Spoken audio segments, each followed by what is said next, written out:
हिवाळ्यात माझ्या मैत्रिणी देशाच्या बाहेर जातात, राज्याच्या बाहेर जातात, नाही जमलं तर जिल्ह्याच्या बाहेर तर नक्कीच जातात. आणि मी काय करते, वाटाणा 50ला 1.5 किलो, 100ला 3 किलो येते म्हणून छान भरपूर वाटाणा घेते, निवडून स्टोअर करते. तर असो, तुमचं सुद्धा माझ्यासारखंच आहे का? तर कमेंटमध्ये सांगायला विसरू नका. संध्याकाळी छान सनसेट बघण्यासाठी वरती गेले, पण मुलीने हट्ट केला मला सायकल चालवायची आहे. आमच्या मॅडमला अजून सायकल चालवायला येत नाही, पण खेळायची हौस मात्र भारी, त्यामुळे तिला छान अर्धा तास तरी सायकल खेळवली. त्यानंतर घरी आले, साहेबांनी मस्त मस्त नाश्ता आणला होता, तो नाश्ता केला, लागले स्वयंपाकाला.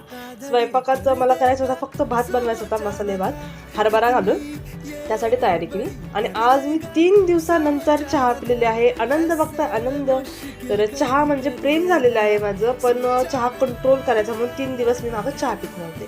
तर इकडं जो वटाणा दाखवला ना, तोच सोलून पहिला घेतला. त्यानंतर पसारा झाला होता सगळा किचनवर, तो आवरायला घेतला. ओमिकासाठी वटाणे भात आणि आमच्यासाठी हरभरा घालून भात बनवायचा होता, तो बनत होता, त्यामुळे म्हणलं चला केलेला पसारा आवरा.